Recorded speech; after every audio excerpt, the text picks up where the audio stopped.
الحمد لله الذي جعل شهر رمضان أفضل شهور العام واختصه من بين الشهور بفريضة الصيام، وجعل صيامه أحد أركان الإسلام وندب إلى قيامه، فمن أكملها إيمانا واحتسابا تم له دينه واستقام. وأشهد أن لا إله إلا الله وحده لا شريك له الملك العلام، وأشهد أن سيدنا ونبينا وشفيعنا وحبيبنا وأسوتنا وقدوتنا ومولانا محمدا عبد الله ورسوله، أفضل من صلى وصام وأتقى من تهجد وقام. اللهم صل على عبدك ورسولك محمد مصباح الظلام وعلى آله وأصحابه البررة الكرام. أما بعد، أعوذ بالله من الشيطان الرجيم. بسم الله الرحمن الرحيم. يا أيها الذين آمنوا كتب عليكم الصيام كما كتب على الذين من قبلكم لعلكم تتقون أياما معدودات. عن أبي هريرة رضي الله عنه قال: قال رسول الله صلى الله عليه وسلم: من صام رمضان وقامه إيمانا واحتسابا غفر له ما تقدم من ذنبه. رواه البخاري ومسلم. وعن عبد الرحمن بن عوف رضي الله عنه قال: قال رسول الله صلى الله عليه وسلم: إن الله فرض عليكم صيام رمضان وسننت لكم قيامه، فمن صامه وقامه إيمانا واحتسابا خرج من ذنوبه كيوم ولدته أمه. رواه النسائي أو كما قال النبی صلی اللہ علیہ وسلم. میرے دینی بھائیوں، دینی بہنوں اور عزیز بچوں، آج کی ہماری یہ نشست ماہ مبارک کے استقبال کی نسبت سے منعقد کی گئی کہ رمضان کا مبارک مہینہ قریب آ چکا ہے. ہم اس انتہائی عظیم اور مبارک مہینے کا استقبال کیسے کریں، اور اس ماہ مبارک میں اللہ تبارک و تعالیٰ کے جو احکام اور اوامر ہماری طرف متوجہ ہیں، ہم ان کو کما حقہ کیسے پورا کریں. یہ آج کی اس ملاقات کا موضوع ہے. قبل اس کے کہ گفتگو شروع ہو،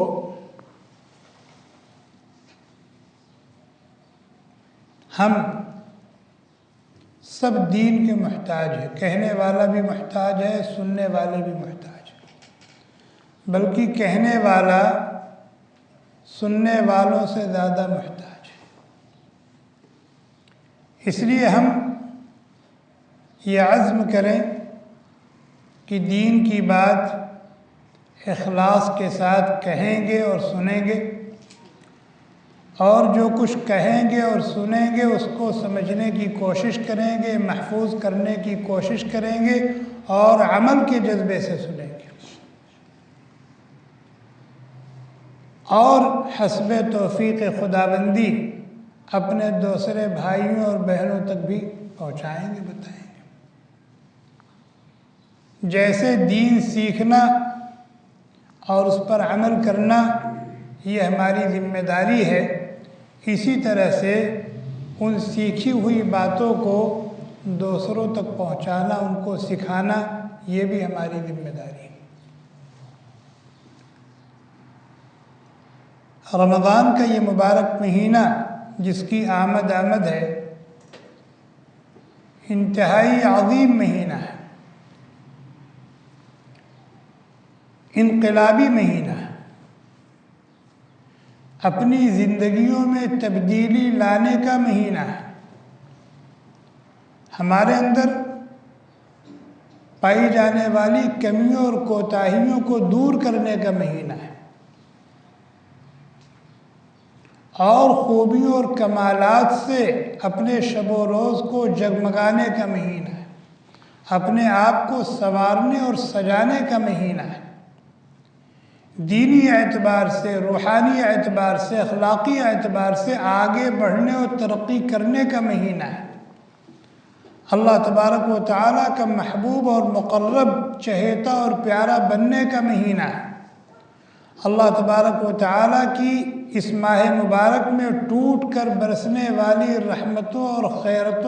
رحمتوں اور برکتوں سے اپنی دامن کو بھر لینے کا مہینہ ہے، اپنے آپ کو اللہ تبارک و تعالیٰ سے بخشوا لینے کا مہینہ ہے، اللہ تبارک و تعالیٰ کی رضا اور خوشنودی کا مستحق بنا لینے کا مہینہ ہے، اور یہ مہینہ ایسا مہینہ ہے کہ ہم اس قابل اپنے آپ کو بنا لیں کہ کل ہمیں اللہ تبارک و تعالیٰ کا دیدار نصیب ہو، اللہ تبارک و تعالیٰ کا پیار نصیب ہو، اور اللہ تعالیٰ کی رحمتوں کا مظہر جنت اور جنت کی انگنت اور لاتعداد نعمتوں سے لطف اندوز ہونے کے قابل ہم اپنے آپ کو بنا لیں۔ حضرت سلمان فارسی رضی اللہ تعالی عنہ کہتے ہیں کہ شعبان کی آخری تاریخوں میں نبی اکرم صلی اللہ علیہ وسلم صحابہ کرام رضوان اللہ تعالی علیہم اجمعین کو اور صحابیات رضی اللہ عنہن کو ماہ مبارک کی آمد کی خوشخبری سنایا کرتے تھے،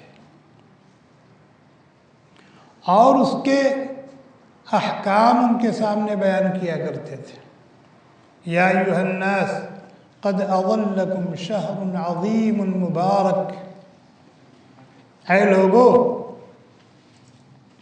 تمہارے اوپر ایک عظمتوں والا، رحمتوں والا، برکتوں والا مہینہ سایہ فگن ہوا چاہتا ہے۔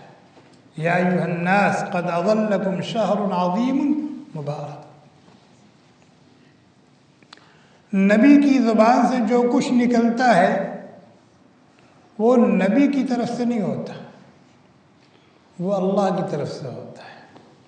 وما ينطق عن الهوى وما ينطق عن الهوى ان هو الا وحی یوحى، گویا کہ اس ماہ مبارک کی عظمت کو اللہ بیان کر رہے ہیں، اور جس کو اللہ عظیم کہہ دے وہ کتنا عظیم ہوگا، جس کو اللہ مبارک کہہ دے وہ کتنا مبارک ہوگا۔ یا ایھا الناس قد اظلکم شہر عظیم مبارک۔ نبی اکرم صلی اللہ علیہ وسلم نے فرمایا رغم انف رجل، وہ شخص تباہ و برباد ہو جائے، اس کا بیڑا غرق۔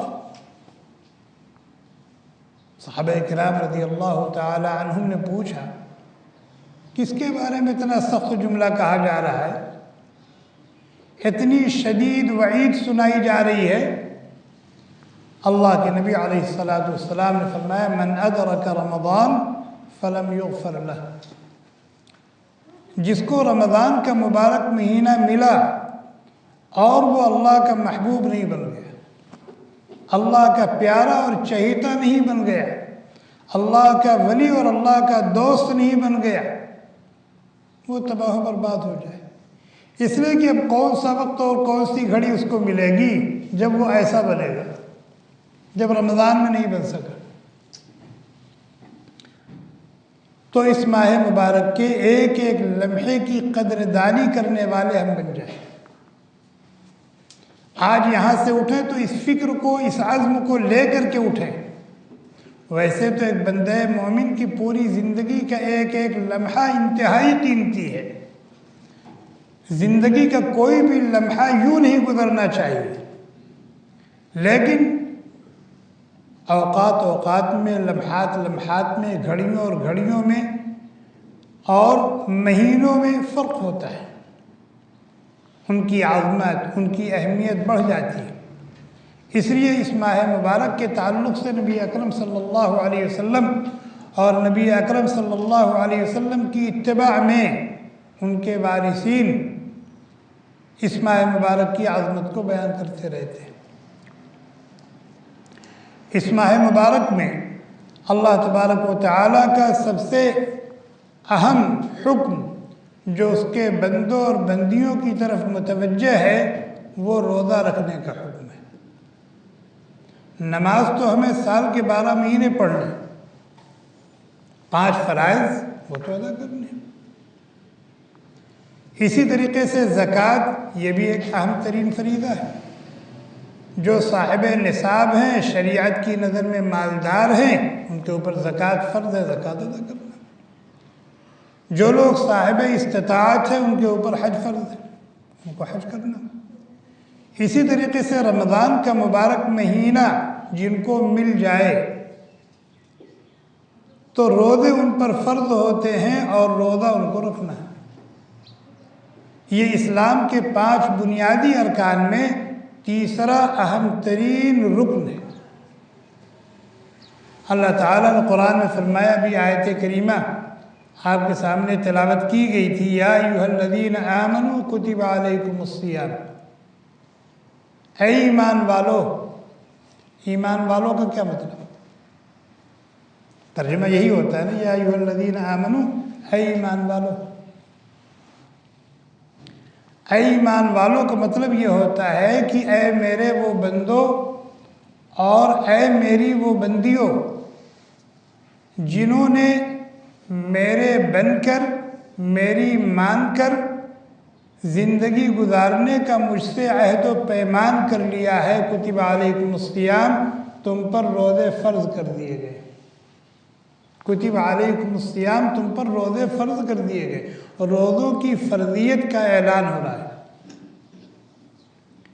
اور پھر آگے فرمایا کہ ایسا نہیں کہ یہ حکم صرف تم کو دیا جا رہا ہے، یہ اتنا اہم ترین حکم ہے اور اللہ کا محبوب اور مقرب بنانے میں اتنا مفید اور مؤثر عمل ہے کہ تم سے پہلے جتنی امتیں گزری ہیں ان کو بھی یہ حکم دیا گیا ہے، کما کتب علی الذین من قبلکم۔ تم سے پہلے کتنی امتیں گزری ہیں بتائیں؟ ہم سے پہلے کتنی امتیں گزری؟ بھئی 1.25 لاکھ انبیاء آئے، ہم بیان کرتے ہیں نا، تو 1.25 لاکھ انبیاء تو 1.25 لاکھ امتیں، 1.25 لاکھ انبیاء آئے تو 1.25 لاکھ امتیں بھی ہیں۔ اللہ تعالیٰ کہتے ہیں کما کتب علی الذین من قبلکم، کوئی بھی امت روزے کے حکم سے خالی نہیں رہی۔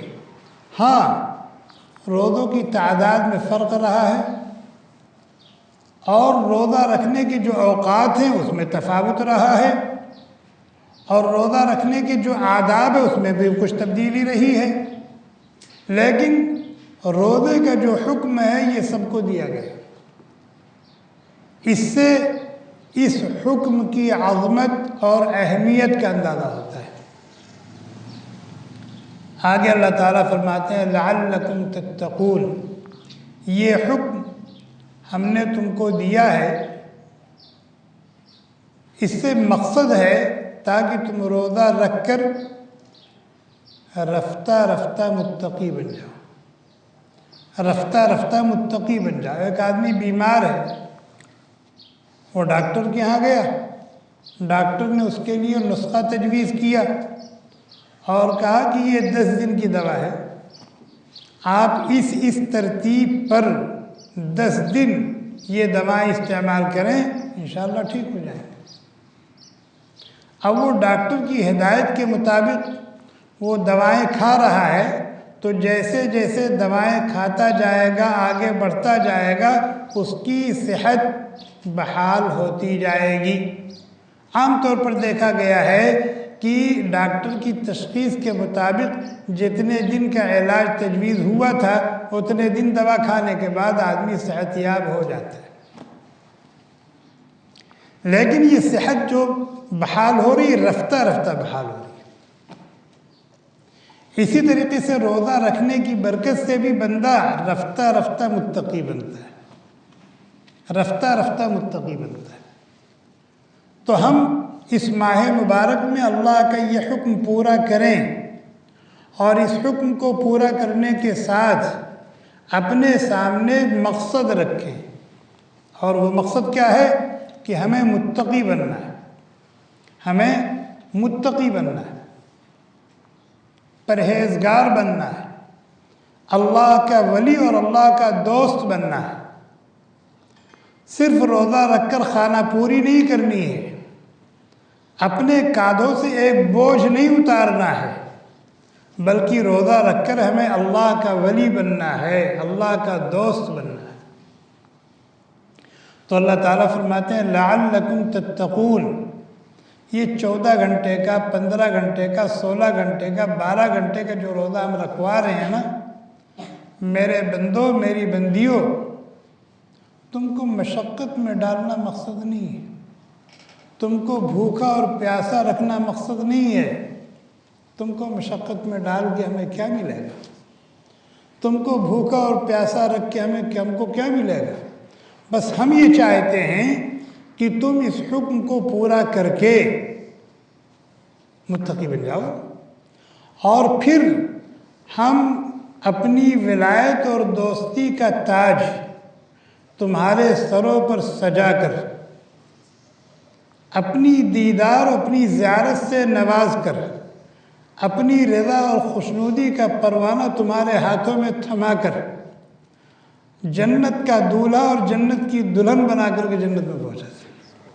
لعلکم تتقون، یہ حکم ہم نے اس لیے دیا ہے تاکہ اس حکم کو پورا کروا کر کے تمہارے ساتھ یہ نوازش کریں، تمہارے ساتھ یہ معاملہ کریں۔ اب یہ سوال پیدا ہوتا بھی کتنے دن کا روزہ؟ آپ نے کہہ دیا کتب علیکم الصیام، روزے تمہارے اوپر فرض کر دیے گئے، اور تمہاری ہی کیا، تم سے پہلے جتنے لوگ آئے ہیں سب پر روزے فرض کیے گئے تھے، اور سب نے اللہ کے اس حکم کو پورا کیا تھا۔ اس حکم کو پورا کرنے کی وجہ سے کسی کے بارے میں سنا نہیں گیا کہ وہ مر گیا، تو تم بھی نہیں مرو گے انشاءاللہ۔ 14 گھنٹے کا روزہ، 16 گھنٹے کا روزہ، 18 گھنٹے کا روزہ رکھو گے تو تم بھی نہیں مرو گے، اس لیے کہ پہلے بھی کوئی نہیں مرا۔ ہاں، لعلکم تتقون مقصد عظیم ہے۔ ابھی تک یہ نہیں بتایا کتنے دن کا روزہ ہے، کہہ رہا ایام معدودات، گنتی کے دن ہے، گنتی کے، پریشان مت ہو، پریشان مت ہو کہ روزہ فرض ہو گیا، اپنے سر پر اس کو مسلط مت کرو، اپنے دل پر مت لو، گنتی کے چند دن ہیں، ایام معدودات، گنتی کے چند دن ہیں، عزم کر لو گے، ہمت کر لو گے، ارادہ کر لو گے، کب رمضان آیا اور کب چلا گیا تمہیں پتہ بھی نہیں چلا۔ اور الحمدللہ ہوتا بھی ایسے ہی،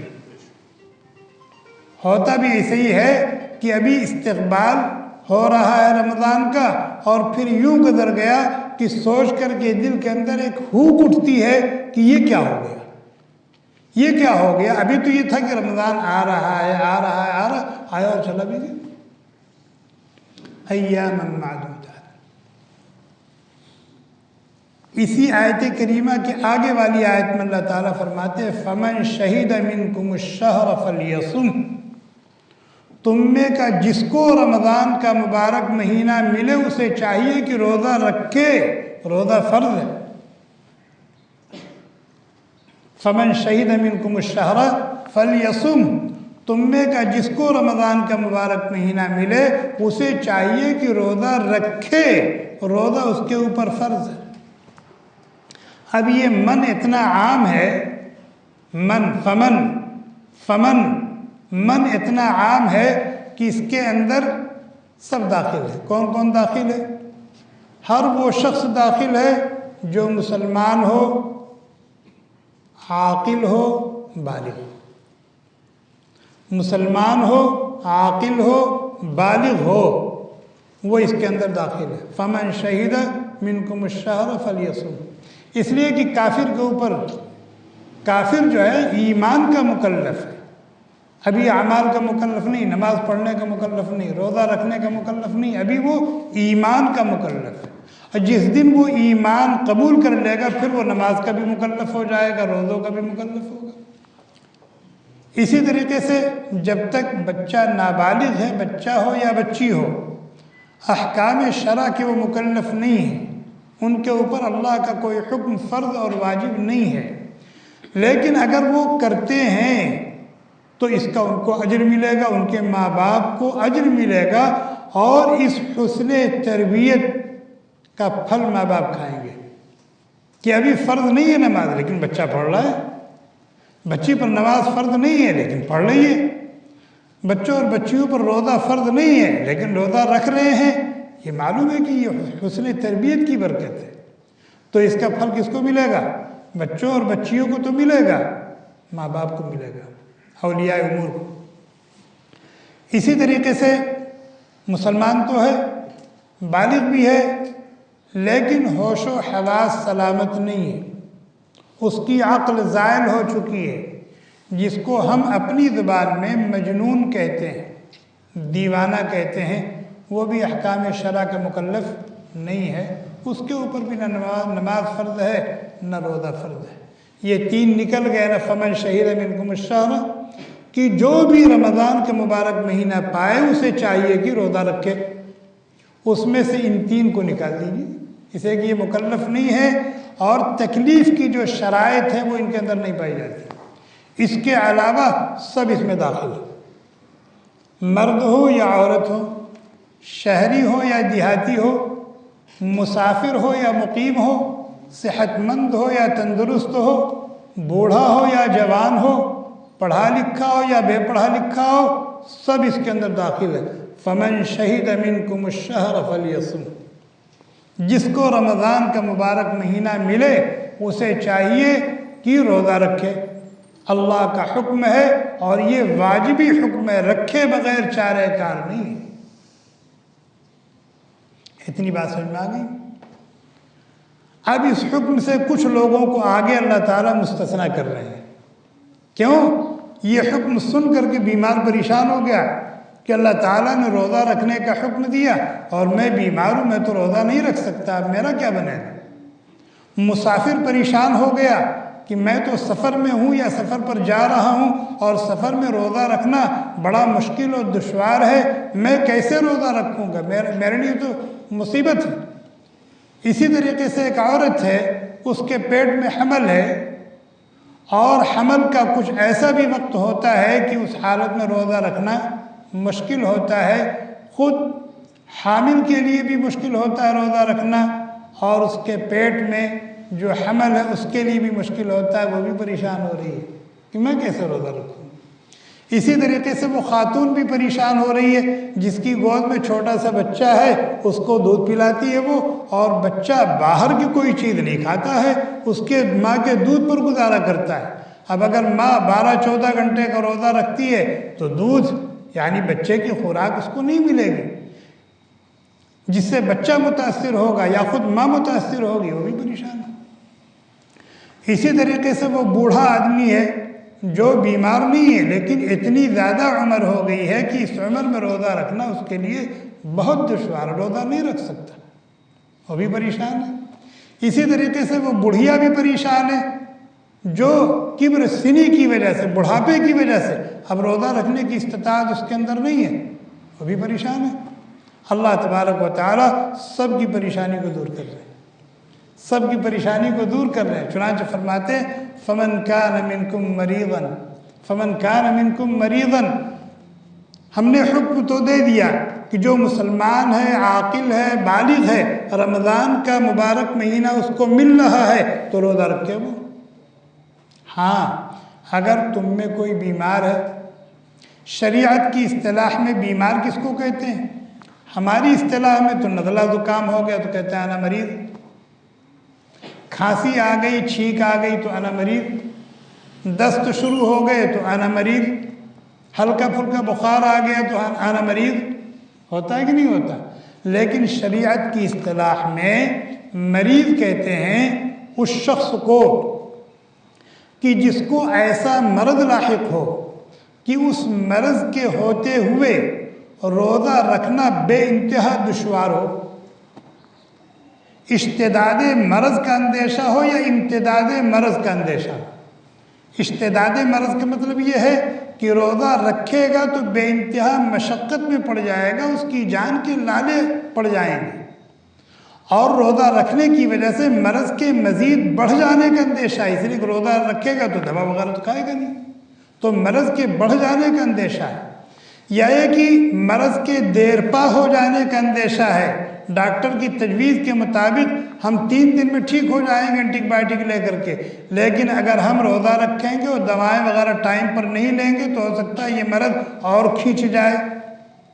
اگر اس طرح کا اندیشہ ہے اور اس طرح کا مریض ہے تو شریعت کہتی ہے کہ تم اگر روزہ نہ رکھنا چاہو تو تم کو رخصت ہے، لیکن جتنے دن روزہ نہ رکھو اس کو گنتے جاؤ، اس کو لکھتے جاؤ، اور پھر رمضان گزر جانے کے بعد جیسے روزہ رکھنے کی استطاعت پیدا ہو اتنے دن کی گنتی پوری کر لو۔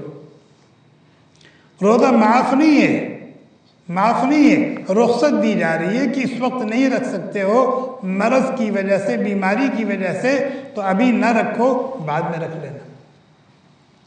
مریض بھی 2 طرح کے ہوتے ہیں، ایک وہ مریض ہے جن کو ایسی بیماری لاحق ہے کہ اس بیماری کے دور ہو جانے کا، آدمی کے اس مرض اور بیماری سے صحت یاب ہو جانے کی امید ہے، تو وہ کیا کرے گا؟ روزہ نہ رکھے، لیکن جتنے روزے اس بیماری کی وجہ سے چھوٹ رہے ہیں ان کی گنتی رکھے اور بعد میں ان کی قضا کرے، فدیہ کافی نہیں ہے۔ اور کچھ بیمار ایسے ہیں کہ ان کا یہ مرض دائمی ہے، اب ان کے صحت یاب ہونے کی کوئی امید نہیں، مجھے دیکھیں آنے والے مجھ سے اچھے نہیں ہیں، مجھ سے اچھے ہیں لیکن اس وقت باتیں بڑی قیمتی ہو رہی ہیں، ٹھیک ہے؟ تو کچھ ایسے بیمار ہوتے ہیں کہ جن کا مرض دائمی ہوتا ہے، مثلا شوگر کے مریض ہیں، کڈنی فیل ہو گئی، اب کیا توقع کی جائے گی آئندہ وہ روزہ رکھنے کے لائق ہوں گے؟ تو ان کا حکم یہ ہے کہ وہ روزہ نہ رکھیں اور جتنے روزے چھوٹتے جا رہے ہیں اتنے روزوں کا فدیہ دیتے جائیں، جو روزہ گزر گیا اس کا فدیہ دیں۔ اب ایک آدمی نے سوچا کہ میں تو دائم المرض ہوں، میرے صحت یاب ہونے کی کوئی امید نہیں ہے اور روزہ رکھنے کی استطاعت بھی نہیں ہے، تو ایسا کرتے ہیں کہ پورا فدیہ پورے مہینے کا دے دیتے ہیں، تو اگر پیشگی فدیہ دے دیں گے تو وہ ادا نہیں ہوگا، اس لیے کہ ابھی عذر متحقق نہیں ہوا، ہو سکتا ہے اللہ کا خصوصی کرم ہو جائے اور آپ اچھے ہو جائیں، اس لیے کہ ڈاکٹروں نے کہا ہے کہ آپ اچھے نہیں ہوں گے نا، آپ نے سوچ لیا کہ آپ اچھے نہیں ہوں گے، اللہ تعالیٰ کی رحمت سے کیا بعید، اچھے ہو جائیں تو پھر روزہ رکھنا پڑے گا نا۔ تو یہ حکم ان کا ہے جن کو ایسی بیماری لاحق ہے کہ اس بیماری کے دور ہونے کی اب کوئی امید نہیں ہے، تو پھر وہ بھی روزہ نہ رکھیں اور ایک روزہ جو گزرتا جائے اس کا فدیہ دیتے جائیں۔ یہ فمن کان منکم مریضاً، تم میں جو بیمار ہو، اس بیماری کے ساتھ روزہ نہ رکھ سکتا ہو تو اس کو ہماری طرف سے رخصت دی جا رہی کہ روزہ نہ رکھے۔ اگر دائمی مریض ہے تو پھر جتنے روزے ہوتے جا رہے ہیں اتنا فدیہ دیتا جائے، اور اگر عارضی بیماری ہے تو بیماری دور ہونے کے بعد اتنے روزوں کی قضا کر لے۔ اسی طریقے سے میں نے ابھی ذکر کیا تھا کہ عورت ہے، حمل ہے، عورت ہے، گود میں چھوٹا سا بچہ ہے، اس کے روزے کا کیا حکم ہے؟ اس کا بھی ایک حکم ہے کہ اگر گود میں دودھ پیتا بچہ ہے اور اس بچے کی غذا ماں کا دودھ ہے، بس اوپر کی کوئی چیز نہیں کھاتا ہے، اور پھر ماں اگر روزہ رکھے گی تو بچے کو اس کی ضرورت بھر دودھ نہیں ملے گا، تو پھر شریعت ایسی عورت کو اجازت دیتی ہے کہ وہ ایام رضاعت میں اگر رمضان آ جاتا ہے تو روزہ نہ رکھے، ہاں جتنے روزے چھوٹ رہے ہیں ان کی گنتی رکھے، جب یہ عذر دور ہو جائے تو پھر روزہ پورا کر لے۔ وَلِتُكْمِلُوا الْعِدَّةَ وَلِتُكَبِّرُوا اللَّهَ۔ اسی طریقے سے اگر عورت حمل سے ہے اور حمل کے وہ ایام ہیں کہ جن میں روزہ رکھنا دشوار ہے، اگر روزہ رکھے گی تو بے انتہا مشقت میں پڑ جائے گی وہ، یا جو حمل ہے اس کو کوئی خطرہ لاحق ہو سکتا ہے، تو پھر شریعت اس کو بھی اجازت دے رہی ہے کہ تم ان دنوں میں روزہ نہ رکھو، گنتی رکھو، جب یہ عذر دور ہو جائے تو اتنے روزوں کی قضا کر لو۔ ایک بچہ کون؟ مسافر۔ اللہ تعالیٰ کہتے ہیں فَمَنْ كَانَ مِنْكُمْ مَرِيضًا أَوْ عَلَىٰ سَفَرٍ۔ سفر ہماری اصطلاح میں آدمی تھوڑی دور بھی نکل جاتا ہے تو کہتے ہیں ہم سفر پر جا رہے ہیں، لیکن شریعت کی اصطلاح میں سفر کس کو کہتے ہیں اور مسافر کس کو کہتے ہیں؟ شریعت کی اصطلاح میں اگر کوئی آدمی 77 کلومیٹر اپنی جس منطقے میں رہ رہا ہے، جس گاؤں میں رہ رہا ہے، اس منطقے اس گاؤں کی آبادی کے باہر سے آگے 77 کلومیٹر جانے کی ارادے سے نیت نکلتا ہے تو اس کو مسافر کہا جائے گا شرعاً، اور اس جانے کو سفر کہا جائے گا۔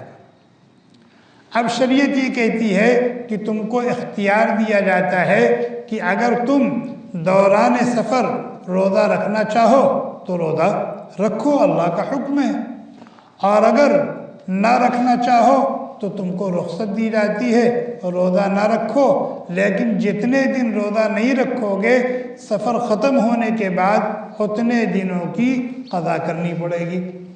اسی کو فرمایا فَمَنْ كَانَ مِنْكُمْ مَرِيضًا أَوْ عَلَىٰ سَفَرٍ فَعِدَّةٌ مِّنْ أَيَّامٍ أُخَرَ۔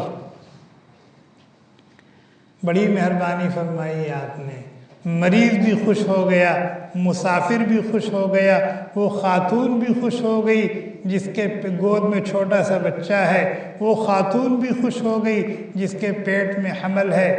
ابھی 2 آدمی اور بچے ہیں، وہ کون ہے؟ ایک وہ بوڑھا ہے جو بہت بوڑھا ہو گیا، کوئی بیماری نہیں اس کو، لیکن بڑھاپے کی وجہ سے اس کے اندر روزہ رکھنے کی طاقت نہیں۔ وہ عورت ہے، بہت بوڑھی ہے، بوڑھی ہونے کی وجہ سے اس کے اندر روزہ رکھنے کی طاقت نہیں، کوئی بیماری نہیں، بڑھاپے کی وجہ سے روزہ رکھنے کی استطاعت نہیں۔ اللہ تعالیٰ کہتے ہیں وَعَلَى الَّذِينَ يُطِيقُونَهُ فِدْيَةٌ طَعَامُ مِسْكِينٍ، اور وہ مرد اور وہ عورت جو بہت بوڑھے ہو گئے ہیں، بڑھاپے کی وجہ سے ان کے اندر روزہ رکھنے کی استطاعت نہیں ہے تو وہ بھی روزہ نہ رکھیں، افطار کریں اور ہر روزے کے بدلے فدیہ ادا کر دیں۔ فدیہ کیا ہے؟ آگے اللہ تعالیٰ کہہ رہے فدیۃ طعام مسکین، کہ ایک روزے کا فدیہ ایک صدقۃ الفطر کے بقدر ہے۔ ہم رمضان کے اخیر میں صدقۃ الفطر نکالتے ہیں نا، تو وہی جو صدقۃ الفطر ہے 2.25 کلو گیہوں یا 2.25 کلو آٹا یا 2.25 کلو گیہوں یا آٹا کی قیمت، یا اگر جو نکالتے ہیں کشمش نکالتے ہیں تو 3.5 کلو جو، 3.5 کلو کشمش، 3.5 کلو کھجور یا اس کی قیمت، یہ ایک روزے کا فدیہ ہے۔ یہ نکال دیں گے تو وہ جو اللہ کا حکم تھا جس کو ہم اپنے بڑھاپے کی وجہ سے یا اپنی بیماری کی وجہ سے نہیں پورا کر سکے، اس کی تلافی ہو جائے گی۔ ابھی صبح ایک صاحب نے مسئلہ پوچھا، وہ ذہن میں آ رہا، اس کو بھی بتا دوں۔ انہوں نے مسئلہ یہ پوچھا کہ کیا خواتین ماہ مبارک میں ماہواری کو روکنے کے لیے ایک ٹیبلٹ لے سکتی ہیں تاکہ رمضان کے روزے وہ پورے کر لیں اور ماہ مبارک میں قرآن کریم کی تلاوت کر سکیں، تراویح پڑھ سکیں، تہجد پڑھ سکیں؟ اس لیے کہ اگر وہ ٹیبلٹ نہیں لیں گی اور 8 دن کی عادت ہے، 7 دن کی عادت ہے، تو 7-8 روزے چھوٹیں گے نا، 7-8 دن نہ نماز پڑھ سکتی ہیں، نہ تراویح پڑھ سکتی ہیں، نہ تہجد پڑھ سکتی ہیں، نہ قرآن کریم کی تلاوت کر سکتی ہیں۔ تو اس حرص علی الخیر کے لیے کیا وہ ٹیبلٹ لے سکتی ہیں تاکہ ان کی جو ماہواری کے ایام ہیں وہ آگے چلے جائیں؟ تو اس کا جواب میں نے ان کو دے دیا تھا، یہاں بھی بتا دیتا ہوں کہ عموماً ڈاکٹر یہ کہتے ہیں کہ اس مقصد کے لیے ٹیبلٹ وغیرہ لینے سے کچھ دوسری بیماریاں پیدا ہو جاتی ہیں۔ آپ نے ٹیبلٹ سے روک دیا تو کبھی کبھی رک جاتا ہے، اور پھر وہ بیماری کی شکل اختیار کر لیتا ہے۔ دوسری چیز ہے کہ ہمارے سامنے اسوہ ہے، کس کا؟ امہات المؤمنین کا اسوہ ہے۔ اسوہ ہے کس کا؟ نبی علیہ السلام کی بیٹیوں کا اسوہ ہے۔ اسوہ ہے کس کا؟ صحابیات رضی اللہ عنہن کا اسوہ ہے، کہ ان کے زمانے میں بھی تو رمضان تھا اور ان کے ساتھ بھی تو یہ عوارض آتے تھے نا، لیکن امہات المؤمنین میں سے کبھی کسی نے اس قسم کی تدبیر نہیں اختیار کی۔ نبی علیہ السلام کی بیٹیوں میں سے کبھی کسی نے یہ تدبیر نہیں اختیار کی۔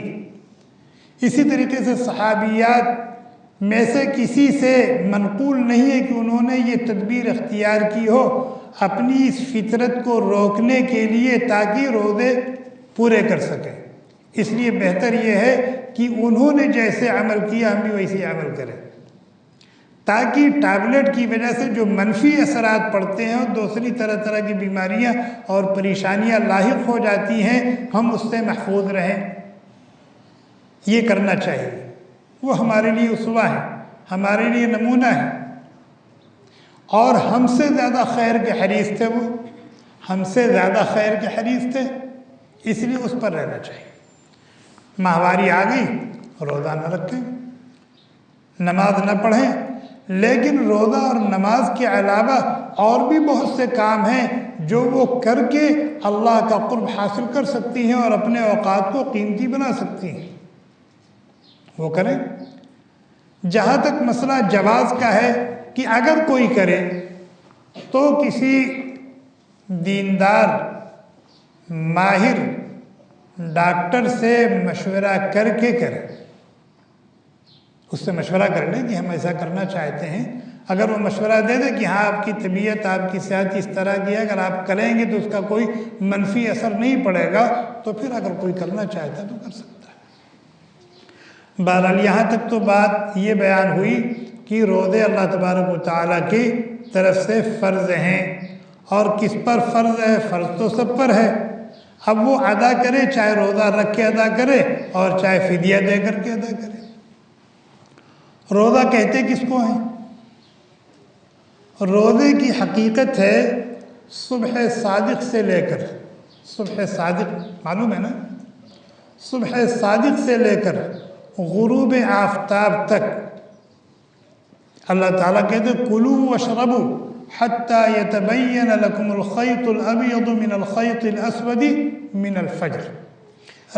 رمضان کی راتوں میں ان لوگوں کو جن کے اوپر روزے فرض ہیں کھانے پینے کی اجازت ہے۔ کب تک اجازت ہے؟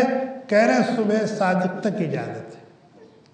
اب صبح صادق ہو گئی، اب کھانے پینے کی اجازت ختم۔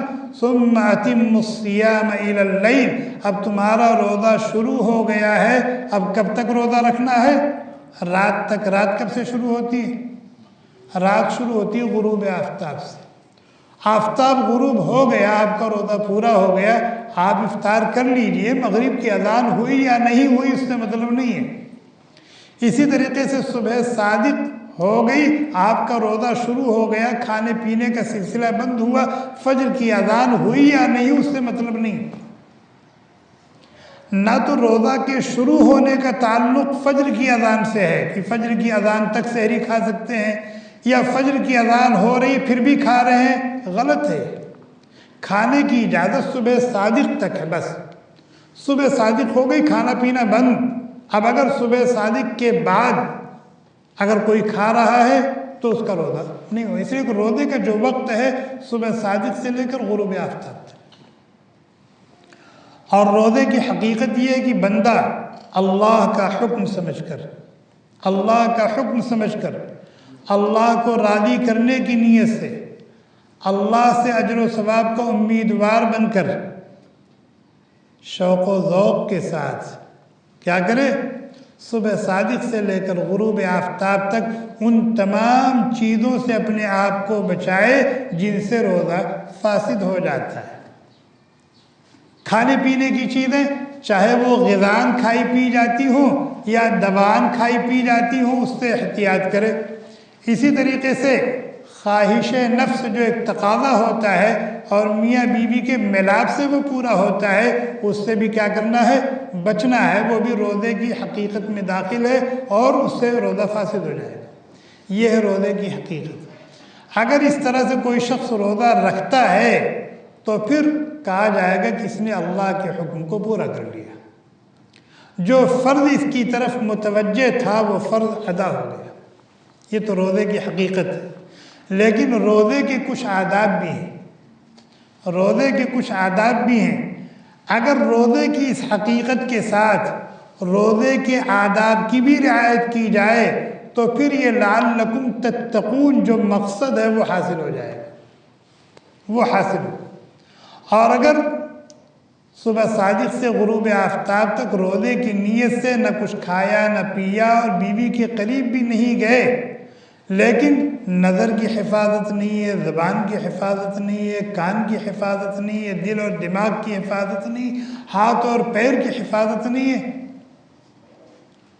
تو کہا تو جائے گا کہ روزہ اس نے رکھا ہے، جو فرض اس کے اوپر تھا وہ ادا ہو گیا، لیکن اس پر کچھ ملنے اڑنے والا نہیں ہے، اس پر کچھ ملنے اڑنے والا نہیں ہے۔ اور یہ جو لعلکم تتقون کا مزدہ ہے، یہ خوشخبری اس کو نہیں ملے گی۔ کیوں؟ اللہ کے نبی علیہ السلام نے فرمایا کم من صائم لیس له من صیامہ الا الجوع والعطش، بہت سے روزہ دار ایسے ہوں گے کہ ان کے روزے کے صلے اور بدلے میں سوائے بھوکا اور پیاسا رہنے کو ان کو کچھ نہیں ملے گا۔ کم من قائم لیس له من قیامہ الا السہر والتعب، بہت سے تراویح اور تہجد پڑھنے والے ایسے ہوں گے کہ اس تراویح اور تہجد پڑھنے کے صلے میں ان کو سوائے رات جاگنے اور مشقت اٹھانے کے کچھ بھی نہیں ملے گا۔ معلوم کیا ہوا کہ روزہ رکھا جائے، روزے کے آداب کی رعایت کے ساتھ روزہ رکھا جائے، تب روزہ رکھنے کا جو مقصد ہے وہ حاصل ہوگا۔ اسی لیے اللہ کے نبی علیہ السلام نے فرمایا اذا کان یوم صوم احدکم فلا يرفث ولا يصخب فإن سابه احد او قاتله فليقل انی صائم انی صائم۔ جب تم روزے سے ہو، جب تم روزے سے ہو تو نہ چیخو نہ چلاؤ، نہ شور و غل کرو، نہ گالی گلوچ کرو، نہ چغل خوری کرو، غیبت کرو، نہ لعن طعن کرو، نہ سب و شتم کرو، زبان کو قابو میں رکھو۔ اور اگر تم سے کوئی الجھتا ہے، تم سے کوئی لڑتا ہے تو اس سے کہہ دو بھئی میرا روزہ ہے، میرا روزہ ہے، آپ کی باتوں کا جواب دینا میرے شایان شان نہیں ہے، آپ سے الجھنا، لڑنا، تو میں کرنا، تکرار کرنا، یہ میرے شایان شان نہیں ہے۔ اسے کہ میں روزے سے ہوں، میں روزے سے ہوں۔ روزہ دار کی ایک شان ہوتی ہے، روزہ دار کا ایک مقام اور مرتبہ ہوتا ہے۔ اللہ کے نبی علیہ السلام نے فرمایا من لم يدع قول الزور والعمل به والجهل فليس لله حاجة في ان يدع طعامه وشرابه۔ جس شخص نے روزہ رکھا لیکن اس نے غیبت کرنا نہیں چھوڑا، جھوٹ بولنا نہیں چھوڑا، گالم گلوچ نہیں چھوڑا، چغل خوری نہیں چھوڑی، اور اس طریقے سے زبان کے جو 20 بڑے بڑے گناہ، زبان سے بندہ جو گناہ کرتا ہے ان کی تعداد کتنی ہے؟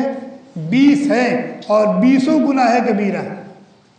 زبان سے بندہ جو گناہ کرتا ہے ان کی تعداد 20 ہے، اور 20 کے 20 گناہ کبیرہ ہیں۔ غیبت کرتا ہے گناہ کبیرہ، چغل خوری کرتا ہے گناہ کبیرہ، الزام اور بہتان لگاتا ہے گناہ کبیرہ، لعن طعن کرتا ہے گناہ کبیرہ، جھوٹ بولتا ہے گناہ کبیرہ، گالم گلوچ کرتا ہے گناہ کبیرہ، اور غلط معانی پر مشتمل اشعار پڑھتا ہے، گانے گاتا ہے گناہ کبیرہ۔ اللہ کے نبی علیہ السلام نے فرمایا جس نے روزہ رکھا نظر کی حفاظت نہیں کی، روزہ رکھا زبان کی حفاظت نہیں کی، روزہ رکھا کان کی حفاظت نہیں کی، روزہ رکھا ہاتھ اور پیر کی حفاظت نہیں کی، جہاں چاہا سر اٹھا کے چلا گیا اور جو چاہا کر لیا، جس کو چاہا پکڑ لیا، جس کو چاہا ہاتھ لگا دیا، فرمایا لیس للہ حاجہ فی ان یدع طعامہ و شرابہ، اللہ تبارک و تعالیٰ کو اس کے روزوں کی کوئی پرواہ نہیں ہے۔ بھوکا ہے رہے، پیاسا ہے رہے، بھوک اور پیاس کی وجہ سے تڑپ رہا ہے تڑپے، اللہ کو اس کی کوئی پرواہ نہیں۔ کیوں؟ اس نے روزہ رکھا ہی نہیں جو روزہ اللہ کو مطلوب تھا۔ حضرت جابر رضی اللہ تعالیٰ عنہ کہتے ہیں نبی اکرم صلی اللہ علیہ وسلم نے فرمایا اذا صمت فلیصم سمعک وبصرک ولسانک وجوارحک۔ یہ روزے کا جو کورس ہے وہ کس مقصد کے لیے ہے ذرا بتائیں تو؟ یہ روزہ جو رکھا جا رہا ہے 1 مہینے کا، مقصد کیا ہے اس کا؟ صفت تقوی کے ساتھ متصف ہونا، اللہ کا ولی اور دوست بننا، یہ مقصد ہے 1 مہینے کے روزے کا۔ اور مدار تقوی اعضائے 7 کی حفاظت۔ کیا تقوی کا مدار کیا ہے؟ اعضائے 7 کی حفاظت پر ہے۔ وہ کون سے 7 اعضاء ہیں؟ اس کو گنیے۔ آنکھ ہے، اس وقت سب سے زیادہ گناہ ہم آنکھ سے کرتے ہیں، اس وقت ہم سب سے زیادہ گناہ آنکھ سے کرتے ہیں۔ غلط کہہ رہا ہوں؟ پہلے آنکھ کا گناہ کرنے کے لیے بازار میں جانا پڑتا تھا، گھر سے باہر نکلنا پڑتا تھا، صحیح ہے کہ نہیں؟ ابھی آنکھ کا گناہ کرنے کے لیے کمرے میں بند ہونا پڑتا ہے، کہیں جانے کی ضرورت نہیں ہے، ہر جگہ یہ گناہ دستیاب ہے۔ کون؟ آنکھ کا گناہ۔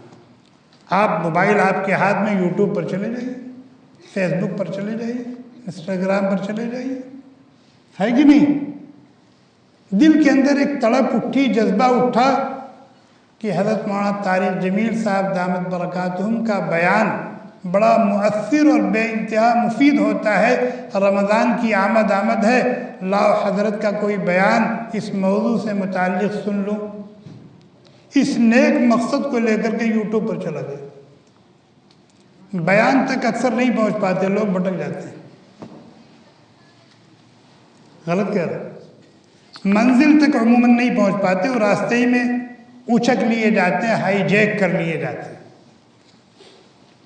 اسی طریقے سے نعت سننے کا شوق ہوا، حمد سننے کا شوق ہوا، تو طبیعت کے اندر داعیہ پیدا ہوا کہ شیخ انس یونس کی آواز بھی پیاری ہے، انداز بھی پیارا ہے، چلو سنتے ہیں، ان کا سلام سنتے ہیں۔ نہیں پہنچ پاتے، کہیں اور چلے جاتے، بھٹک جاتے ہیں۔ رمضان اور ہماری یہ مصروفیات، بہت زیادہ احتیاط کی ضرورت ہے، اس موبائل نے اور تعلق بالموبائل نے ہم سے سب کچھ چھین لیا۔ قرآن کریم کی تلاوت چھین لی۔ ایسے لوگ جو کبھی کسی وقت میں بغیر تلاوت کیے ان کو سکون نہیں ملتا تھا، 3 پارہ 4 پارہ، لیکن جہاں ان کے ہاتھ میں یہ بڑا موبائل آ گیا نا، گئی تلاوت، تہجد گیا، نوافل، اشراق، چاشت، توابین، اذکار و اوراد۔ اور اگر کوئی بہت باہمت کرتا بھی ہے نا تو اس کے اندر روح نہیں ہوتی، ذکر کر رہا لا الہ الا اللہ، لا الہ الا اللہ، موبائل بغل میں کر سے بول دیا فوراً، جیسے لگتا ہے قبولیت کا میسج آسمان سے آیا، وہ دیکھ رہے ہیں۔ سمجھ آئے گی؟ ہم لوگ تو امام ہیں، آگے مصلی پر ہوتے ہیں، جب سلام پھیر کے قوم کی طرف بیٹھتے ہیں رخ کر کے نا، تو عجیب مناظر نظر آتے ہیں۔ السلام علیکم ورحمۃ اللہ، السلام علیکم ورحمۃ اللہ۔ اس طریقے سے دیکھ رہے لگا میسج تلاش کر رہے کہ قبولیت کا میسج آیا کہ نہیں، میری یہ نماز قبول ہوئی۔ یہ 4 منٹ 5 منٹ نماز میں جو گزرے ہیں، یہ کیسے اس بیچارے نے گزارا؟ یہ نماز میں 5-10 منٹ جو لگے ہیں، اس بیچارے نے یعنی کیسے وہ 5 منٹ 6 منٹ صبر کیا بغیر موبائل کے؟ اس وقت یہ صورتحال ہے ہماری۔ اولاً تو پہلے تو اس موبائل نے اور موبائل سے جو ہمارا تعلق ہو گیا ہے، اس نے ہم سے یہ ساری چیزیں چھین ہی لی ہیں۔ ہماری زندگی میں نہ تلاوت ہے، نہ ذکر ہے، نہ نوافل۔ بہت لوٹ پوٹ کر کے جو بہت پکا نمازی ہے نا، 5 وقت کی نماز پڑھ لیتا ہے، اور سنن قبلیہ اور بعدیہ جو مؤکدہ ہیں یہ پکا نمازی کرتا ہے، اور اس کے اندر بھی جان نہیں ہوتی، روح نہیں ہوتی۔ اگر اس نے اس کو سائلنٹ نہیں کیا ہے، ایک مرتبہ کر سے ہو گیا، بس ہو گیا کام اس کی نماز کا، اور اس کا نہیں ہوا، کسی کا بھی کر سے بول گیا تو سب کا کام ہو جاتا ہے۔ اس سے بہت زیادہ احتیاط کرنے کی ضرورت ہے۔ تو گاڑی پٹری سے اتر گئی۔ میں یہ عرض کر رہا تھا کہ ہم روزہ رکھیں، روزے کے آداب کے ساتھ، روزہ رکھنے کے جو آداب ہیں ان کی مکمل رعایت کے ساتھ روزہ رکھیں گے تو پھر روزے کا جو مقصد ہے وہ ہمیں حاصل ہوگا۔ روزے کا مقصد کیا ہے؟ تقوی۔ متقی کس کو کہتے ہیں؟ متقی کس کو کہتے ہیں؟ برابر، متقی کس کو کہتے ہیں؟ متقی کہتے ہیں اس شخص کو جو اللہ تبارک و تعالیٰ کے احکام و اوامر کو پورا کر رہا ہے اور پورا کرنے کی کوشش میں لگا ہوا ہے، اور اللہ تعالیٰ کے جو نواہی و زواجر ہیں ان سے بچ رہا ہے اور بچنے کی فکر میں لگا ہوا ہے، ہمت اور حوصلے کو بروئے کار لا کر کے احکام و اوامر کو پورا کر رہا ہے، اور جان لڑا کر کے نواہی و زواجر سے بچ رہا ہے۔ دنیا ادھر کی ادھر ہو جائے، میرا رب ناراض نہ ہونے پائے، مجھے کتنی بھی مشقت کرنی پڑے، کتنا بھی مجاہدہ کرنے پڑے، میں اپنے رب کو راضی کر کے رہوں گا۔ یہ ہے تقوی، اس کو کہتے ہیں متقی، اس کو کہتے ہیں متقی۔ ایک آدمی بیمار ہو گیا اور ڈاکٹر کے یہاں گیا، ڈاکٹر نے اس کو دیکھا، معائنہ کیا اور تشخیص کی، اور پھر ایک نسخہ تجویز کیا اور کہا کہ آپ کو 10 دن اینٹی بائیوٹک لینی پڑے گی اور ان چیزوں سے پرہیز کرنا پڑے گا، اور اللہ کی رحمت سے امید ہے کہ آپ ٹھیک ہو جائیں گے۔ اگر ڈاکٹر کی بتائی ہوئی ہدایت کے مطابق آپ اس کا تجویز کیا ہوا نسخہ استعمال کرتے ہیں اور جن چیزوں سے بچنے کے لیے اس نے کہا ہے آپ اس سے بچتے ہیں، تو عام طور پر آدمی شفا یاب ہو جاتا ہے۔ ہوتا ہے کہ نہیں ہوتا؟ عام طور پر ہو جاتا ہے۔ کچھ کسر رہ گئی ہے تو دوبارہ رابطہ کر لیتا ہے، وہ 2-3 دن کی دوا اور دے دیتا ہے، ٹھیک ہو جاتا ہے۔ یہ ہمارے جیسے لوگوں کے تجویز کردہ نسخے کی برکت ہے، اس کا فائدہ ہے نا۔ اور یہ تقوی کا جو کورس تجویز کیا ہے، کس نے کیا ہے؟ یہ تقوی کا جو کورس ہے، 1 مہینے کا روزہ، یہ کس کا تجویز کردہ نسخہ ہے؟ اس میں تخلف ہو سکتا ہے؟ اس میں تخلف ہو سکتا ہے کہ بندہ 1 مہینے کا روزہ رکھے اور نام کا بھی متقی نہ بن سکے، نام کا بھی متقی نہ بن سکے؟ ایسا ہو سکتا ہے؟ لیکن ہوتا ہے کہ نہیں ہوتا ہے؟ ہو تو نہیں سکتا۔ اللہ کے تجویز کردہ نسخے میں تخلف نہیں کہ 1 مہینے کا روزہ بندہ رکھے اور جو لعلکم تتقون ہے اس کا ظہور نہ ہو، ایسا نہیں ہو سکتا۔ کیوں؟ اس لیے کہ وہ علیم بذات الصدور ہے، الا یعلم من خلق وهو اللطیف الخبیر ہے۔ بندے کا علم ظنی ہے اور اللہ کا علم یقینی ہے۔ یہاں عام طور پر تخلف نہیں ہوتا، وہاں کیسے ہو رہا ہے؟ معلوم ہے قصور ہماری طرف سے، ہماری طرف سے۔ یہاں جتنے لوگ بیٹھے ہیں، کوئی 10 سال سے تقوی کا کورس کر رہا ہے، 10 سال اس نے روزے رکھے، کوئی 20 سال اس نے روزے رکھے، یعنی تقوی کے 20 کورس اس نے کیے۔ کسی نے کوئی 40 سال سے روزہ رکھ رہا ہے، یعنی اس نے تقوی کے 40 کورس کیے۔ متقی بن گیا، متقی بن گیا۔ شعبان کی آخری تاریخ میں بھی وہ جھوٹ بولتا تھا، شوال کی پہلی تاریخ میں بھی جھوٹ بولنے کی عادت ہے۔ شعبان کی آخری تاریخ میں بھی وہ سود خور تھا، رشوت لینے والا تھا، خیانت کرنے والا تھا، بدعہدی کرنے والا تھا، بد زبان تھا، بد نظر تھا، اور پہلی شوال کو بھی ویسے ہی، یعنی ایک مہینہ روزہ رکھنے کے بعد بھی جیسا تھا ویسے ہی رہا ہے کہ نہیں؟ 20 کورس کرنے کے بعد بھی ہم سچے نہیں بن سکے اگر جھوٹے تھے تو، 20 کورس کرنے کے بعد بھی ہم امانت دار نہیں بن سکے اگر خیانت کی عادت ہمارے اندر تھی، 20 کورس کرنے کے بعد بھی اگر ہمارے اندر بدنظری کی بیماری تھی تو وہ بیماری ختم نہیں ہوئی ابھی تک، 20 کورس کرنے کے بعد بھی ہمارے اندر دینی اعتبار سے، اخلاقی اعتبار سے، روحانی اعتبار سے جو کمیاں اور کوتاہیاں تھیں وہ ختم نہیں ہوئیں، 20 کورس کرنے کے بعد بھی جن خوبیوں اور کمالات سے ہمیں سج جانا چاہیے تھا، سنور جانا چاہیے تھا، ہم نہیں سج سکے، نہیں سنور سکے۔ معلوم کیا ہوا کہ قصور ہے، قصور ہے۔ جس طرح سے یہ کورس کرنا چاہیے تھا اس طرح سے ہم نے یہ کورس نہیں کیا، اس لیے اس کورس کے برکات سے ہم محروم ہیں، اس لیے اس کورس کے برکات سے ہم محروم ہیں۔ ایک صاحب نے کہا میری شوگر ہائی رہتی ہے، ذرا کوئی نسخہ تجویز کر دیں۔ ڈاکٹر نے اس کو انسولین دے دیا اور کہا کہ آپ جب دوپہر کو کھانا کھائیں نا تو یہ ایک انجیکشن لے لیا کریں، اور شام کو جب کھانا کھائیں تو ایک انجیکشن لے لیا کریں، اور صبح کو ناشتے سے 10 منٹ پہلے یہ ٹیبلٹ لے لیا کریں، تو یہ کھانے کی وجہ سے جو شوگر بڑھتی ہے نا وہ کنٹرول رہے گی۔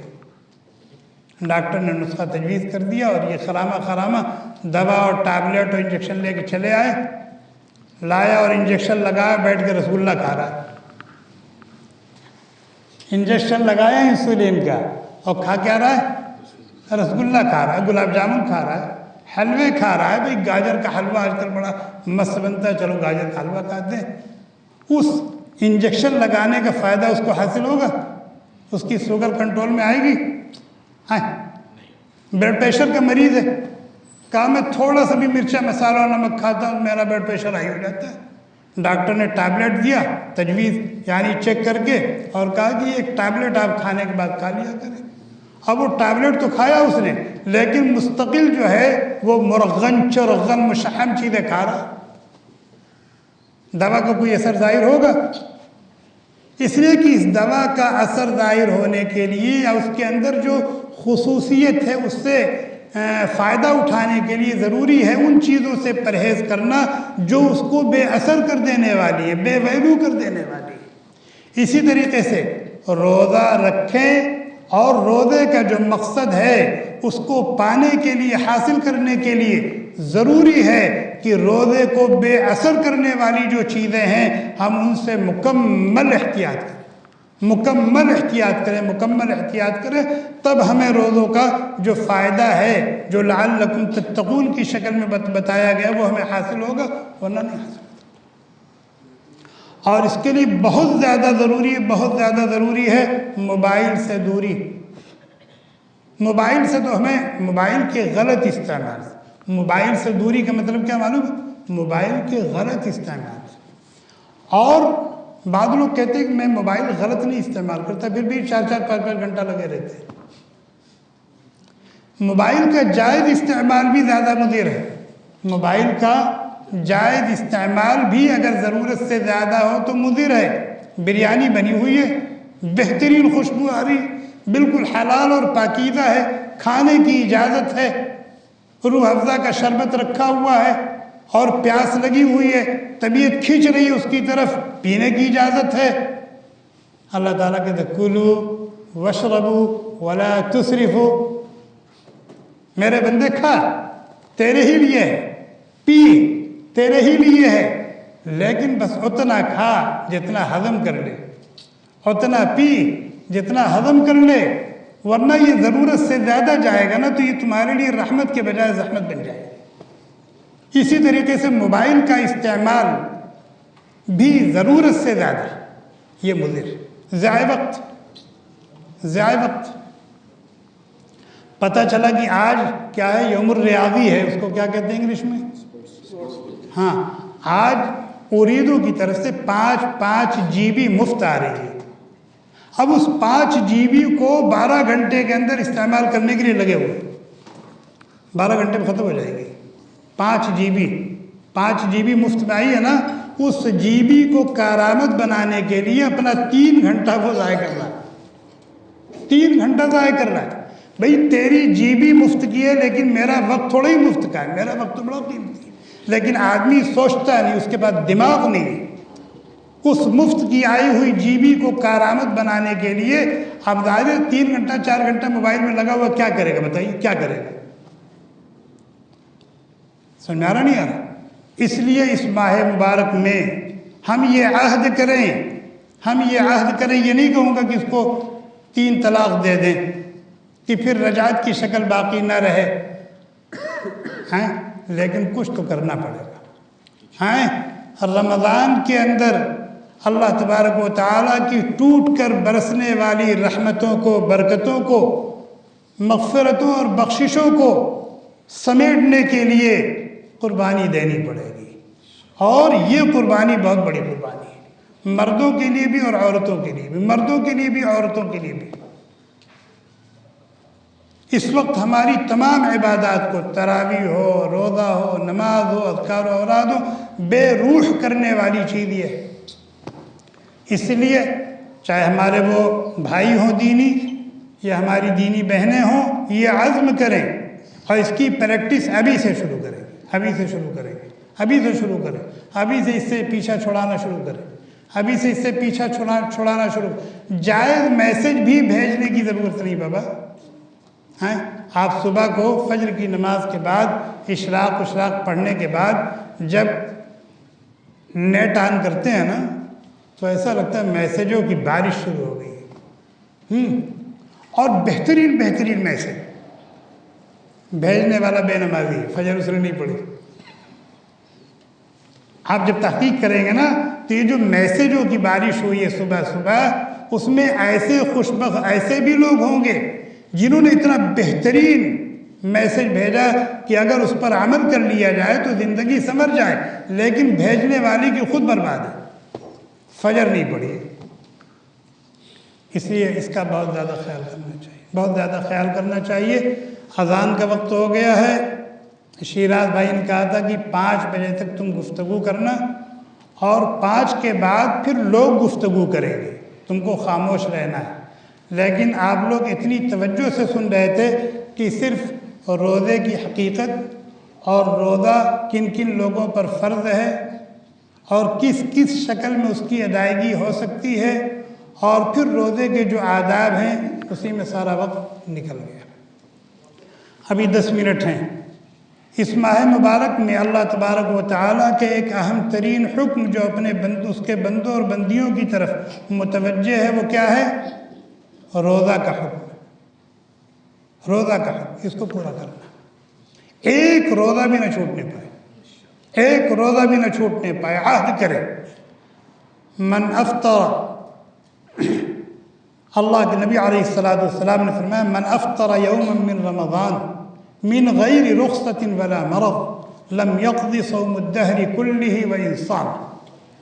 اگر کسی شخص نے بغیر کسی عذر شرعی کے ایک روزہ چھوڑ دیا، بعد میں اس نے اس کی قضا کر لی، تو گنتی تو پوری ہو گئی، گنتی اس کی پوری ہو گئی. لیکن فرمایا کہ رمضان کا ایک روزہ چھوڑنے کی وجہ سے جن خیرات و برکات سے وہ محروم ہوا ہے، پوری زندگی روزہ رکھے گا تو اس کو حاصل نہیں کر سکتا. پوری زندگی روزہ رکھے گا تو اس کو حاصل نہیں کر سکتا. ایک اور حدیث سناتا ہوں. اللہ کے نبی علیہ السلام نے فرمایا، بینا انا نائم اتیانی رجلان. میں سو رہا تھا اور یاد رکھیے گا کہ نبی چاہے وہ ہمارے پیارے نبی صلی اللہ علیہ وسلم ہو، چاہے حضرت عیسیٰ علیہ السلام، چاہے کوئی بھی نبی، بیداری کی حالت میں جو کچھ ان کے پاس آتا ہے اللہ کی طرف سے، وہ وحی ہوتی ہے، واجب الایمان اور واجب العمل ہوتا ہے نبی کے لیے بھی اور نبی کے ماننے والوں کے لیے بھی۔ اسی طریقے سے اگر خواب میں سوتے ہوئے نبی کو کچھ بتایا جاتا ہے، کچھ دکھایا جاتا ہے تو یہ بھی وحی ہوتی ہے، اور نبی کے لیے بھی واجب الایمان واجب العمل ہوتی ہے، اور نبی کے ایک ایک ماننے والوں کے لیے بھی کیا ہوتی ہے؟ واجب الایمان اور واجب العمل ہوتی ہے۔ نبی علیہ السلام فرماتے ہیں کہ میں سویا ہوا تھا، میں نے خواب میں دیکھا کہ 2 آدمی آئے میرے پاس، اور ایک نے ایک بازو پکڑا اور ایک نے ایک بازو پکڑا اور مجھے لے کے چلے، فَأَتَيَا بِي جَبَلًا وَعَرًا، یہاں تک کہ مجھے ایک پہاڑ کے پاس لے آئے، اور پہاڑ کی صفت کیا تھی؟ جبلاً وعراً، بہت اونچا تھا، بہت اونچا تھا کہ اس کی چوٹی دیکھیں گے تو سر کی ٹوپی گر جائے گی، اور اونچا ہونے کے ساتھ ساتھ بالکل چکنا اور سپاٹ تھا۔ احد پر چڑھنا آسان ہے نا، ادھر سے ادھر سے ادھر سے گھوم گھوم کے چڑھ جائیں گے، کتنا اونچا پہاڑ، ہمالیہ پر لوگ چڑھ جاتے ہیں گھومتے گھومتے ادھر سے ادھر سے، لیکن فرمایا کہ بہت اونچا تھا اور بالکل چکنا اور سپاٹ تھا۔ مجھ سے کہتے ہیں سعد، وہ دونوں کہتے ہیں سعد چڑھو اس پر۔ اللہ کے نبی علیہ السلام نے دیکھا، فرمایا انی لا اطیق، میں نہیں چڑھ سکتا بھائی، اتنا اونچا اور بالکل چکنا سپاٹ، میں اس پر کیسے چڑھوں گا؟ انہوں نے کہا انا سنسہلہ لک، آپ کوشش تو کریں، ہم آپ کا ہیلپ کریں گے، آپ کی مدد کریں گے، آپ چڑھ لیں گے۔ چنانچہ نبی علیہ السلام نے ارادہ کیا، انہوں نے مساعدہ کیا، آپ پہاڑ پر چڑھ گئے۔ آپ فرماتے ہیں حتی اذا کنت فی سواء الجبل، جب ہم پہاڑ پر چڑھ گئے، فَإِذَا أَنَا بِأَصْوَاتٍ شَدِيدَةٍ، عجیب طرح کی چیخ و پکار، رونا چلانا، سسکیاں لینا، تڑپنا، آہیں بھرنا۔ اللہ کے نبی علیہ السلام کہتے ہیں کہ میں نے پوچھا ما هذه الأصوات، یہ اتنی ساری آوازیں اتنی خطرناک اور ڈراؤنی قسم کی کہاں سے آ رہی ہیں؟ انہوں نے کہا هذه عواء اہل النار، یہ جہنمیوں کی چیخ و پکار ہے، کوئی آگ میں بھونا جا رہا ہے، جھلسایا جا رہا ہے، کسی کے اوپر گرز پڑ رہے ہیں، کسی کو جہنم میں سانپ اور بچھو ڈس رہے ہیں، اور کسی کے سر کو پتھر سے کچلا جا رہا ہے، یہ ان کی چیخ و پکار ہے۔ کہتے پھر مجھے آگے لے کے چلے، فَإِذَا أَنَا بِقَوْمٍ مُعَلَّقِينَ بِعَرَاقِيبِهِمْ، تو ہمارا گزر کچھ لوگوں کے پاس سے ہوا، اس میں مرد بھی تھے، عورتیں بھی تھی، جو الٹے لٹکائے گئے تھے، ان کا پیر اوپر تھا، سر نیچے تھا، اور ہر ایک کے ساتھ ایک آدمی کھڑا ہوا ہے، اور اس کے ہاتھ میں ایک آنکڑا ہے۔ آنکڑا کس کو کہتے ہیں؟ روٹی لینے تندور پر جاتے ہیں نا، تو روٹی پکانے والے کے ہاتھ میں لوہے کا ایک سکچا ہوتا ہے، جو اندر سے روٹی نکالنے کے لیے ہوتا ہے، ٹیڑھا سا ہوتا ہے، اس میں روٹی پھنسائے اور نکال دیا، لیکن وہ سکچا جو ہوتا ہے وہ روٹی نکالنے کے لیے ہوتا ہے، اور وہ جو آنکڑا اس کے ہاتھ میں ہوگا وہ لوگوں کو دکھ دینے کے لیے، عذاب دینے کے لیے، اللہ تبارک و تعالیٰ کے احکام سے بغاوت اور نافرمانی کی سزا چکھانے کے لیے ہوگا۔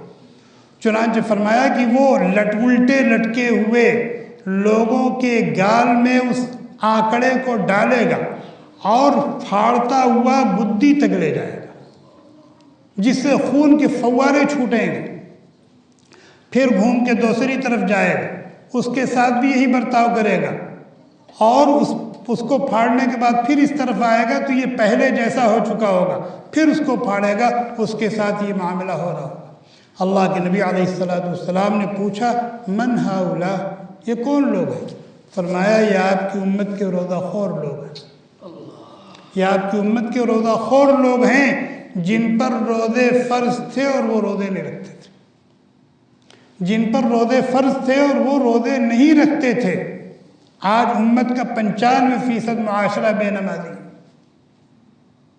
مرد ہو یا عورت، غلط کہہ رہا ہوں، 95% لوگ بے نمازی، اور 5% جو نماز پڑھتے ہیں جیسے تیسے پڑھتے ہیں، جیسے تیسے پڑھ لیا، گھر میں پڑھ لیا گھر میں پڑھ لیا، آفس میں پڑھ لیا آفس میں پڑھ لیا، مسجد میں پڑھ لیا مسجد میں پڑھ لیا، جماعت مل گئی واہ واہ، نہیں ملی اکیلے پڑھ لیا۔ ہماری نماز ایسے ہی ہے نا. جو پکے نمازی ان کی نمازوں کا یہ حال ہے. نارمل حالات میں پکے نمازی ہیں، شادی بیاہ میں نماز قضا ہو رہی ہے، جماعت چھوٹ رہی ہے، کوئی غم آ گیا، مصیبت آ گئی، نمازیں چھوٹ رہی ہیں، نمازیں قضا ہو رہی، اس کو نمازی تھوڑی کہا جاتا ہے. اسی طریقے سے امت میں روزہ خوروں کی شرح بھی بڑی تیزی سے بڑھتی جا رہی ہے. روزہ خوروں کی شرح بھی بڑی تیزی سے بڑھتی جا رہی ہے. اور صرف یہ نہیں کہ وہ روزہ نہیں رکھ رہے ہیں، اللہ کے اس حکم پر تبرے بازی کرتے نظر آ رہے ہیں. میاں روزہ وہ رکھے جس کے پاس کھانے پینے کا نہ ہو، میں کیوں روزہ رکھوں؟ آخر اللہ تعالیٰ کو بھوکا پیاسا رکھ کر کے کیا ملتا ہے؟ اتنی گرمی ہے، 10 گھنٹے ڈیوٹی، 17 گھنٹے کا روزہ. یہ سب کلمات کفر ہیں. یہ سب کلمات کفر ہیں جنہوں نے اس قسم کا بولا ہنسی مذاق میں یا سنجیدگی کے ساتھ وہ اپنے آپ کو مسلمان اور مومن نہ سمجھیں. اور سوشل میڈیا کی نحوست ہے کہ اس قسم کے کفریہ پوسٹ کو اور اس قسم کے کفریہ بول کو نشر کرنے والے بھی بہت ہیں.